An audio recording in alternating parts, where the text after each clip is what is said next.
जय श्री कृष्णा। राधे राधे। आज आप लोग सुनेंगे माता अनुसुया की महान कथा। जब भगवान को अपने भक्तों का यश बढ़ाना होता है तो वे उनकी नाना प्रकार से परीक्षा लेते हैं। ऐसी अद्भुत अद्भुत लीलाएं रचते हैं जिनको स्मरण करके साधारण मनुष्य भी चकित हो जाता है कि भगवान ने ऐसी लीला क्यों रची। अगर हम भगवान की लीलाओं को समझने का प्रयास अपनी साधारण बुद्धि से करेंगे तो हम असफल ही रहेंगे। भगवान की लीलाओं को तो केवल वे ही समझ सकते हैं। उन्हें समझना साधारण मनुष्य के बस की बात नहीं है। एक बार देवी लक्ष्मी, पार्वती और सरस्वती को अपने पतिव्रता धर्म पर बड़ा अभिमान हो गया था और भगवान दूसरे मनुष्यों के अहंकार को सहन कर भी लेते हैं, लेकिन यदि उनके भक्त के मन में अहंकार उत्पन्न होता है तो वे उस अहंकार का तुरंत नाश करते हैं। इसी कारण से ही उन्हें भक्त वत्सल कहा गया है। जब भगवान ने देखा कि इन तीनों देवियों को बड़ा अहंकार हो गया है तो उन्होंने उनके अहंकार को तोड़ने के लिए देवर्षि नारद के मन में एक विचार डाल दिया। नारद जी तो भगवान की इच्छा से ही चलने वाले ठहरे। उन्हें नित्य कोई ना कोई नया भगवान का कार्य चाहिए। जैसे ही भगवान ने नारद के मन में इन तीनों देवियों के अहंकार को तोड़ने का विचार डाल दिया, फिर क्या नारद जी अपने काम पर लग गए। सबसे पहले वे देवी लक्ष्मी जी के पास गए और नारायण नारायण का जाप करने लगे। देवर्षि नारद को आता हुआ देखकर देवी लक्ष्मी जी का मुख कमल खिल उठा और वे प्रसन्नता के साथ नारद जी से बोलने लगी। पधारिए नारद जी, वैकुंठ में आपका स्वागत है। आज बड़े दिनों के बाद वैकुंठ आना हुआ। फिर नारद जी देवी लक्ष्मी को प्रणाम करते हुए कहने लगे, हे माता, हमारा क्या ठिकाना। हम तो प्रभु की इच्छा से ही इधर उधर घूमते रहते हैं। हमारा शरीर हमारे बस में कहाँ है। यह तो प्रभु की ही माया है। जिधर उन्होंने इशारा किया उधर चल दिए। नारद जी के ऐसे वचन सुनकर देवी लक्ष्मी जी हंस पड़ी और हंसते हंसते हुए नारद जी से कहने लगी, हे देवर्षि, आप कहाँ से आ रहे हैं और आज क्या समाचार लेकर आए हैं। नारद जी बोलने लगे, हे माथे, अब मैं आपको क्या बताऊं। बोलने में थोड़ा झिझक रहा हूँ। यदि आज्ञा हो तो बताने की चेष्टा करता हूँ। आज मैं घूमते घूमते चित्रकूट की ओर चला गया। वहाँ पर मैं महर्षि अत्रि के आश्रम पर गया। वहाँ पर उनकी पत्नी अनसुया के दर्शन करके मैं धन्य हो गया। आज इस संसार में माँ अनसुया के समान पतिव्रता दूसरी कोई नारी नहीं है। उन्होंने अपने तप के प्रभाव से गंगा की एक धारा प्रकट की थी जो आज मंदाकिनी नाम से प्रसिद्ध है। मैं 14 भवनों को घूम आया हूँ, लेकिन उनके समान पतिव्रता स्त्री मुझे कहीं पर भी नहीं दिखी। नारद जी की ऐसी बात सुनकर देवी लक्ष्मी को बड़ा बुरा लगा। वे सोचने लगी, यह मेरे घर का होकर भी मेरे सामने ही ऐसी बातें कर रहा है। यह तो मेरा अपमान कर रहा है। फिर माँ लक्ष्मी ने सोचा, इसने मुझे छोड़कर कहा होगा। इसने मुझे छोड़कर कहा होगा। इससे पूछ कर देखती हूँ। देवी लक्ष्मी नारद से पूछने लगती है, हे देवर्षि, तुमने अनसुया के पतिव्रता धर्म की बड़ी प्रशंसा की है। उनका नाम तो मैंने भी सुना है, लेकिन मुझे यह बताओ, क्या वो मुझसे भी बढ़कर है। नारद जी को तो देवी लक्ष्मी के मन को फेरना ही था। वे कहने लगे, हे माता, अगर आप बुरा ना माने तो इसका उत्तर दूं। माथे, झूठ कहूँ या सच। लक्ष्मी जी बोली, अरे झूठ का क्या काम, जो भी है सच सच बताओ। तुम निर्भय होकर कहो जो भी कहना चाहते हो, इसमें बुरा मानने वाली कोई बात नहीं है। तब नारद जी दृढ़ता से कहने लगे, हे माते, सच बात तो यह है कि आप देवी अनसुया के पासंगल ही लक्ष्मी जी का मुख फक से पड़ गया। उन्हें नारद जी से ऐसे उत्तर की आशा भी नहीं थी। उनके मन में सती अनसुया के प्रति जलन का भाव निर्माण हो गया और उन्होंने मन ही मन देवी अनसुया को नीचा दिखाने का निश्चय कर लिया।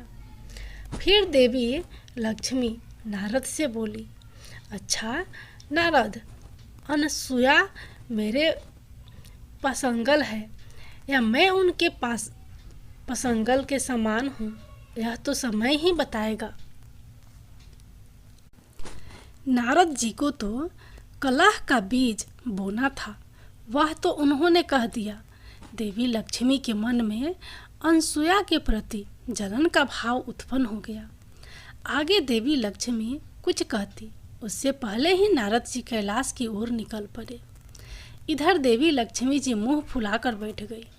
जब भगवान विष्णु उस स्थान पर आए और उन्होंने लक्ष्मी जी को रूठकर बैठा हुआ देखा तो वे कहने लगे, हे प्रिय, क्या हुआ, आज मुंह फुलाकर क्यों बैठी हो? अपने दुख का कारण बताओ। देवी लक्ष्मी जी कहने लगी, देखिए जी, सुन लो मेरी बात। बहुत दिनों तक मैंने आपके चरण दबाए हैं, मैंने आज तक आपकी हाँ में हाँ मिलाई है, आपसे कभी कोई चीज़ नहीं मांगी है, लेकिन आज आपको मेरी एक बात माननी पड़ेगी। भगवान विष्णु बोले, हे देवी, तो सुने क्या है, तो सुनाओ क्या है, बिना सुने कैसे हाँ कह दे। लक्ष्मी जी कहने लगी, बात कोई भी हो, आज आपको मेरी बात माननी ही पड़ेगी। आप हाँ कहेंगे तभी मैं अपनी बात कहूँगी। आज मुझे आपका प्रेम देखना है, बहुत मुझे बहका रहे हो, बहुत मुझे बहका रहते हो। अब भगवान विष्णु कहने लगे, ठीक है प्रिय, तुम्हारी जो भी इच्छा हो मैं उसे अवश्य पूर्ण करूँगा।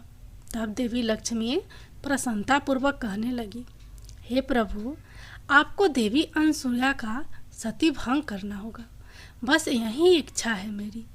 आप जाकर देवी अनसुया का पतिव्रता धर्म भंग कीजिए, ताकि मैं ही संसार की सर्वश्रेष्ठ पतिव्रता नारी बन जाऊं। देवी लक्ष्मी की बात सुनकर भगवान विष्णु मन ही मन कहने लगे, अरे देवी, हम में इतना सामर्थ्य कहाँ जो देवी अनसुया का सतीत्व भंग कर सकूं। भगवान समझ गए यह सब नारद जी का ही किया कराया है। फिर भगवान विष्णु कहने लगे, हे प्रिय, बस इतनी सी बात के लिए तुम मुंह फुलाकर बैठी हो, हम अभी जाते हैं, और जब तक उस कार्य को पूरा नहीं करेंगे तब तक लौट कर नहीं आएंगे। यह बात सुनकर देवी लक्ष्मी को बड़ी प्रसन्नता हुई। इधर नारद जी बीना बजाते हुए नारायण नारायण का जाप करते हुए कैलाश पर्वत पर पहुंच गए। वहां पर देवी पार्वती अकेले बैठकर पूजा कर रही थी। नारद जी को देखकर उन्होंने उनका स्वागत किया और उन्हें खाने के लिए एक मोदक दे दिया। नारद जी कहने लगे, हे माते, यह मोदक तो अमृत का बनाया हुआ लग रहा है, बड़ा ही स्वादिष्ट है, किंतु इसमें भगवती अनसुया के यहाँ जैसा स्वाद था वैसा स्वाद ही नहीं है। नारद को ऐसा कहते हुए सुनकर पार्वती जी मन ही मन कहने लगी, हाय, कैसे कृतज्ञ से पाला पड़ा है, मैंने कितने प्रेम से इसे मोदक दिया, और यह कहता है कि अनसुया के लड्डू के बराबर भी नहीं है। देवी पार्वती रोष में आते हुए नारद से कहने लगी, अरे नारद, क्या कह रहा है? यह अनसुया कौन है जिसके लड्डू की तू इतनी प्रशंसा कर रहा है? नारद जी कहने लगे, हे देवी, अनसुया महर्षि अत्रि की पत्नी है। आज इस संसार में उनके समान दूसरी कोई पतिव्रता नारी नहीं है। फिर देवी पार्वती ने बल देते हुए कहा, क्या देवी अनसुया मुझसे भी बड़ी पतिव्रता है? हे नारद, तुम सच सच बताओ, मैं सर्वश्रेष्ठ पतिव्रता हूँ या देवी अनसुया? नारद जी ने देवी पार्वती की उपेक्षा करते हुए कहा, माता जी, अधिक कम तो पता नहीं, किंतु इतना अवश्य जानता हूँ कि उनके पतिव्रता धर्म के आगे आपका पतिव्रता धर्म फीका है। यह बात सुनते ही देवी पार्वती क्रोध में आ गई और दौड़ते हुए भगवान शिव के पास चली गई और कहने लगी, हे स्वामी, आप तो कहते हैं मैं पतिव्रता हूँ, मैं शिरोमणि हूँ, मेरे समान पतिव्रता संसार में कोई अन्य नहीं है। फिर शिव जी ने कहा, हाँ प्रिय, इसमें कुछ संदेह नहीं है, क्या आप एक महान पतिव्रता हैं? देवी पार्वती कहने लगी, हे स्वामी, अब तक तो संदेह नहीं था, लेकिन इस नारद ने आज मुझे संदेह में डाल दिया है। नारद कहता है कि महर्षि अत्रि की पत्नी अनसुया के सामने मेरा पतिव्रता धर्म फीका है।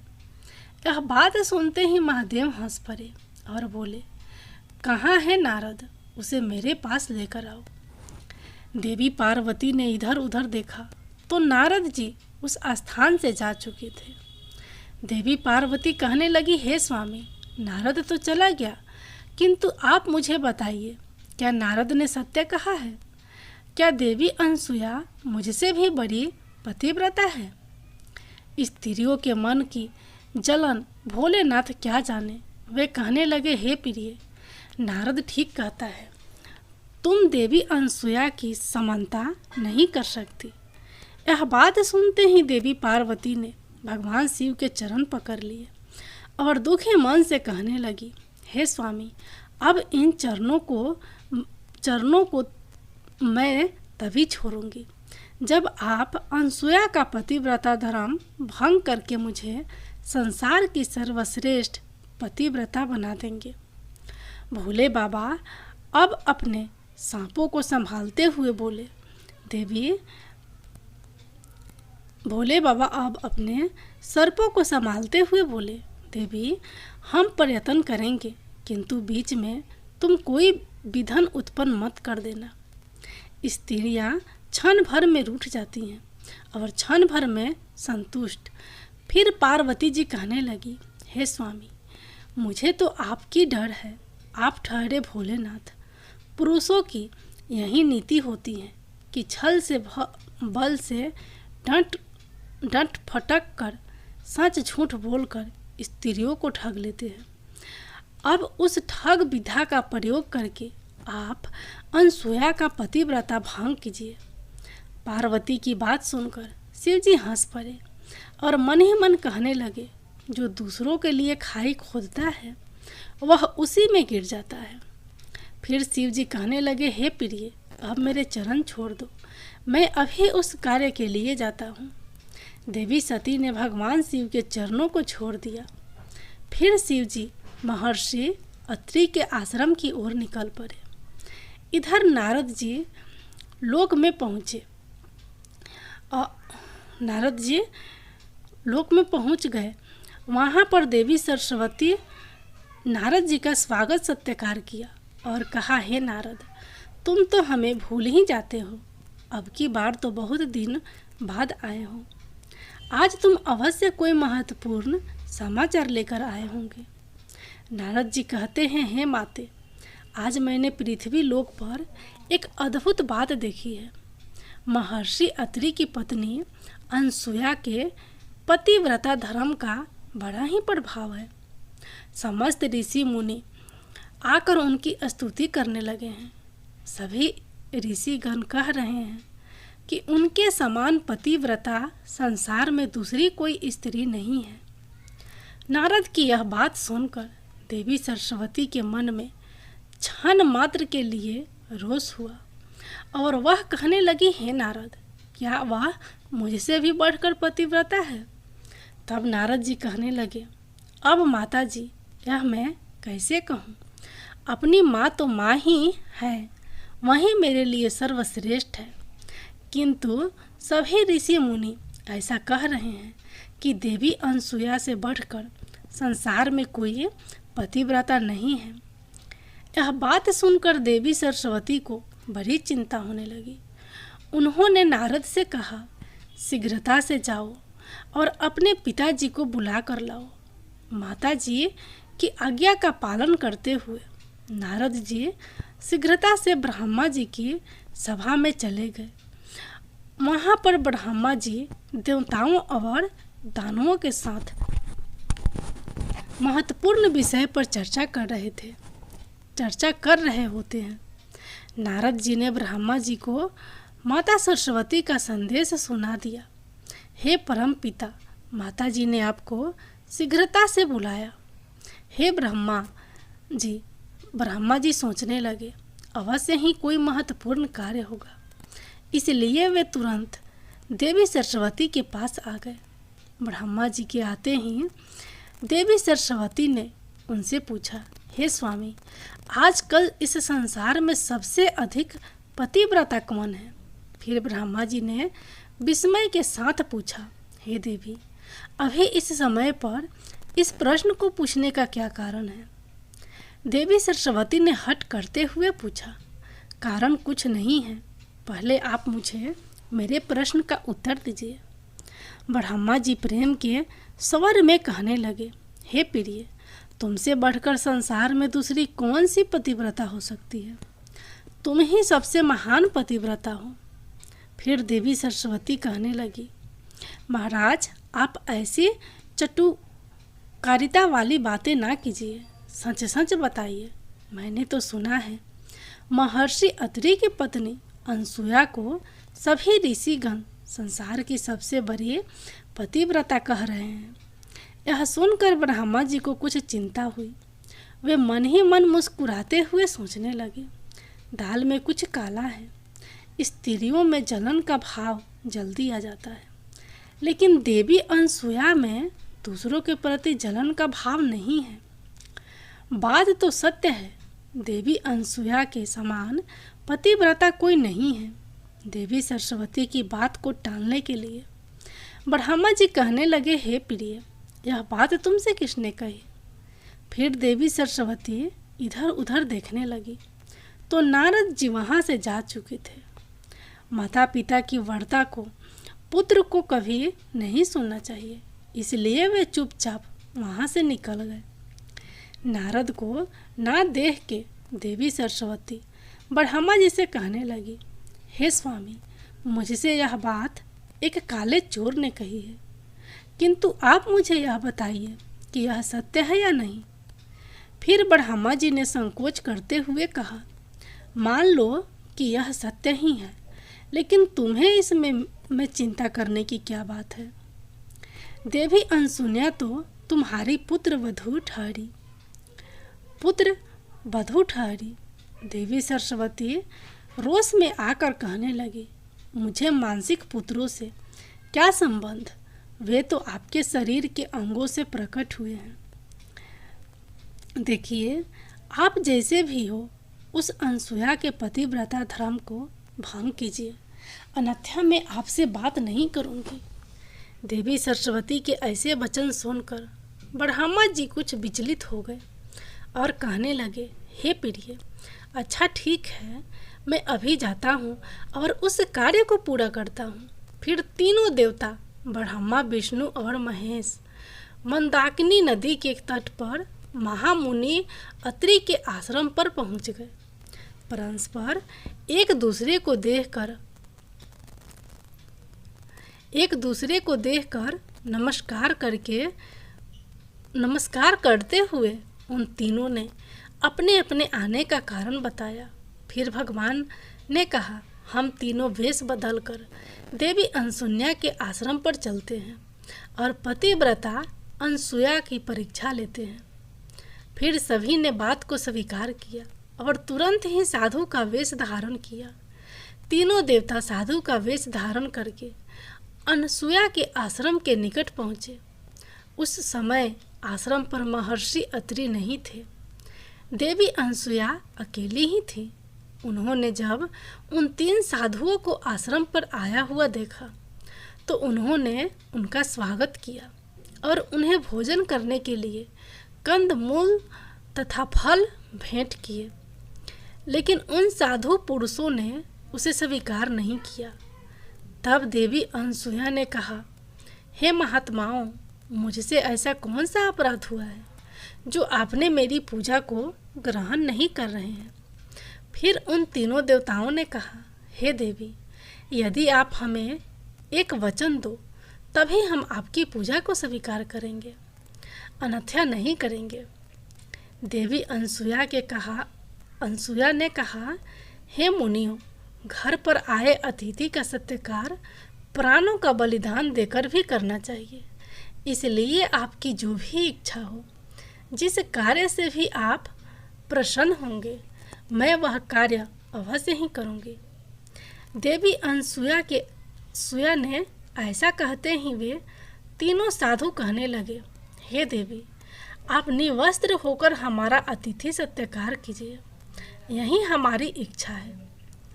बात सुनकर देवी अनसुया आश्चर्यचकित हो गई और सोचने लगी, यह मुनि है या कोई वह रूपी है जो ऐसा अनुचित प्रस्ताव रख रहे हैं। फिर देवी अनसुया ने अपनी दिव्य दृष्टि से सब कुछ देख लिया तो उन्हें समझ में आ गया कि मामला क्या है और फिर कहने लगी, हे मुनियों, मैं आपका निवस्त्र होकर सत्कार करूंगी। यदि मैं सच्ची पतिव्रता नारी हूँ, यदि मैंने भूल से सपने में भी पराये पुरुष का विचार ना किया हो, तो यह तीनों साधु 6 महीने के दूध पीने वाले बच्चे बन जाए। देवी अनसुया के इतना कहते ही वे तीनों साधु 6 महीने के बालक हो गए और कुल बुलाने लगे। फिर देवी अनसुया के विवस्त्रित पान कराया और सुला दिया। फिर इतने में ही महामुनि अत्रि उस स्थान पर आ गए।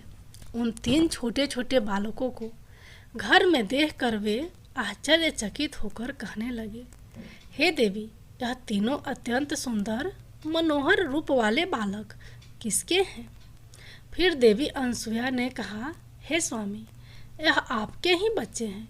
भगवान ने स्वयं आप पर कृपा की है। मुनि अत्रि ने अपनी योग्य शक्ति से देखा तो उन्हें भी सारा रहस्य समझ में आ गया। अब वे तीनों देवता बालक के रूप में क्रीड़ा करने लगे। माता अनसुया उन्हें खिलाती पिलाती प्यार करती। वे तीनों बालक अपने माता के साथ बड़े ही प्रसन्नता से खेलने कूदने लगे थे। इधर अनेक दिन बीत जाने के बाद भी उनके पति लौट कर नहीं आए तो तीनों देवियों को चिंता होने लगी और तीनों देवियों अपने अपने स्थान से निकलकर अपने स्वामी को ढूंढने के लिए पृथ्वी लोक पर आ गई। सौभाग्य से तीनों देवियों की भेंट त्रिकूट में हुई। वहाँ पर तीनों ने एक दूसरे को अपना अपना दुख बता दिया। लक्ष्मी जी ने देवी पार्वती से पूछा, आपको सती अनसुया के बारे में किसने बताया? देवी पार्वती कहने लगी, मुझे नारद ने बताया। फिर देवी सरस्वती ने भी कहा, नारद ने ही मेरे कान भरे हैं। देवी लक्ष्मी भी कहने लगी, उस नारद ने ही हम तीनों को फंसाया है। यदि वह कहीं मिल जाए तो उसकी अकल ठिकाने पर लाती हूँ। फिर उसी स्थान पर नारद जी प्रकट हुए और उन्होंने दूर से तीनों देवियों को प्रणाम किया। देवी लक्ष्मी जी गुस्से को दबाते हुए कहने लगी, वाह नारद, बहुत सही समय पर आए हो। दूर क्यों खड़े हो? तुम्हारी यह बीना तो बड़ी सुंदर है। तनिक देखूं तो। नारद जी को सब समझ में आ गया। वे कहने लगे, हे देवियों, मेरा अनुष्ठान चल रहा है, इसलिए मैं किसी के पास जाकर बात नहीं करता हूँ, खासकर स्त्रियों के पास तो कदापि नहीं। रही बीना की बात, तो यह मुझे बहुत प्रिय है, मैं इसे किसी को नहीं देता। इतना कहकर नारद जी वहाँ से जाने लगे। नारद को जाता देख तीनों देवियों घबरा गई और बड़ी ही कोमल वाणी में कहने लगी, नारद, ओ नारद, मुझे तुझे मेरी शपथ, अपने पिता की शपथ, तुम यहाँ से चले मत जाना। देवी लक्ष्मी जी कहने लगी, भैया तुम अवश्य जानते हो तीनों देवता कहाँ चले गए। फिर नारद जी ने अपनी उंगली से इशारा करते हुए कहा, देखो वह भगवती अनसुया का आश्रम है, वे तीनों देवता उसी आश्रम में खेल रहे हैं। देवी पार्वती ने लगी, अरे भैया नारद, तू सब जानता है, हम इस आश्रम में जाना चाहते हैं, कैसे जाएं? भगवती अनसुया क्रोधित तो नहीं हो जाएंगी? हमें उनका बड़ा भय लग रहा है। नारद जी बोले, हे मताऊं, आप भूल कर भी आश्रम में कदम मत रखना, नहीं तो देवी अनसुया आप तीनों को भस्म कर डालेंगे। यह सुनकर तीनों देवियां घबरा गई और बोली, हे नारद, अब हंसी मजाक मत कर, सच सच बता दे। नारद जी हंसते हुए बोलने लगे, हे माताओं, वे तीनों म्याऊं म्याऊं कर रहे हैं, तीनों की बोलती बंद है। वे तीनों बोबा पीते हैं और किलकिला हैं। देवी अनसुया जहाँ बिठा है बैठते हैं, जहाँ पर सुलाती हैं सोते हैं। अब आप तीनों अपने अपने पतियों की आशा छोड़ दो। 20 बरस में जब वे बड़े हो जाएंगे, तब देवी अनसुया उनका विवाह कर देगी। फिर देवी लक्ष्मी जी बोली, अब हम समझ गई, अनसुया के समान संसार में दूसरी कोई सती नहीं, किंतु यह सब विष की बोली तेरी ही बोई हुई है। अब भैया तू जा, हम हारे। अब भैया तू जीता, हम हारे, लेकिन अब बता दे, हम अपने पतियों से कैसे मिल सकते हैं? नारद जी बोले, अब आई ठीक ठिकाने पर, पश्चाताप से सभी पाप धुल जाते हैं। अब एक ही उपाय है, तुम सभी देवी अनसुया के शरण में जाओ, वहीं तुम्हारे दुख दूर कर सकती हैं। फिर तीनों देवियाँ माता अनसुया के आश्रम पर जाती हैं तो देखती हैं कि तीनों देवता बच्चों के रूप में खेल रहे होते हैं।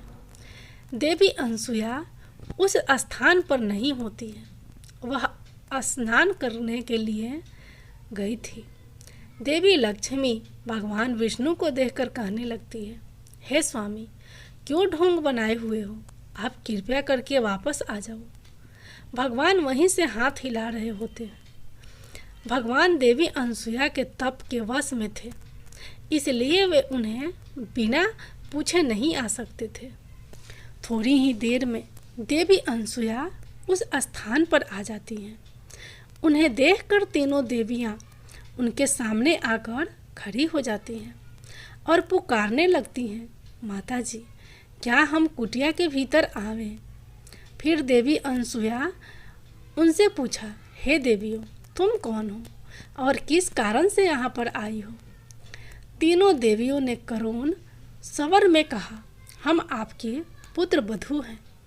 देवी अनसुया ने कहा, अरे बहुओं को अपने घर में क्या पूछना, अंदर आ जाओ, यह तुम्हारा ही घर है। यह सुनकर तीनों देवियां लज्जा हुई, कुटिया के भीतर गई और माता अनसुया को प्रणाम करने लगी। फिर उतने में ही मुनि अत्रि उस स्थान पर आ गए। मुनिवर को देखकर तीनों देवियां घूंघट ओढ़कर एक तरफ हट गई। मुनि ने देवी अनसुया से पूछा, देवी, यह तीनों स्त्रियां कौन हैं? यह बड़ी तेजस्वी दिखाई पड़ रही हैं। फिर अनसुया माता ने कहा, हे स्वामी, यह हमारी पुत्र वधू है, अपने पतियों के दर्शन करने के लिए आई हैं। मुनिवर कहने लगे, हे देवी, तुम तो बड़े कौतुक रच रही हो। अभी अभी तो पुत्र उत्पन्न किए हैं, वे पूरे 6 महीने के भी नहीं हुए तो तुमने पुत्र वधू भी बना दी। हाथ हाथ भर के पुत्र और 5-5 हाथ की बहुएं, यह कैसी विचित्र बात हुई। फिर देवी अनसुया कहने लगी, स्वामी, इसमें गलत क्या है? पुत्र से बड़ी बहू बड़े भाग्य लेकर आती है।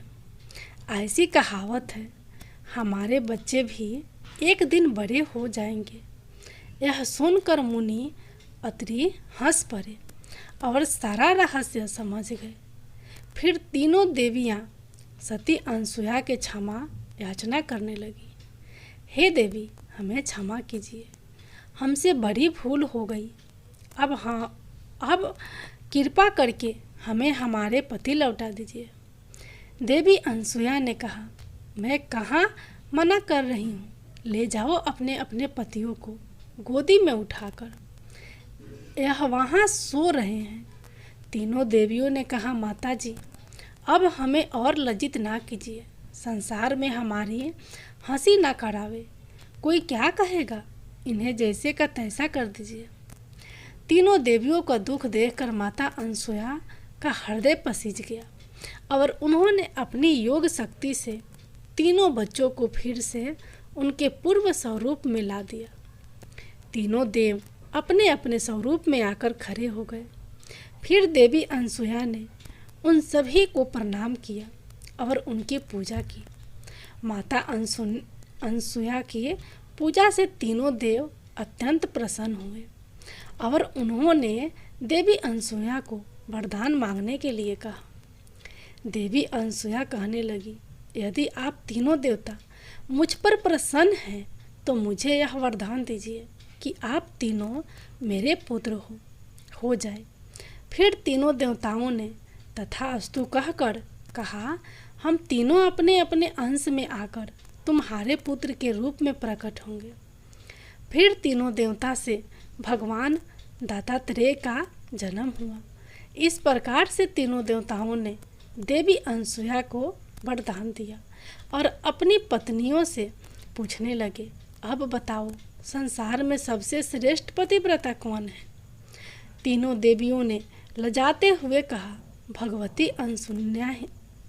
अनसुया ही पतिव्रता में सर्वश्रेष्ठ है। इनसे बढ़कर संसार में दूसरी कोई नहीं है। तीनों देवियों ने देवी अनसुया को यह वरदान दिया कि जो भी मनुष्य प्रातः काल में देवी अनसुया का स्मरण करेगा, उसे जीवन में धन धान्य बुद्धि आरोग्य की प्राप्ति होगी। माता अनसुया की जय।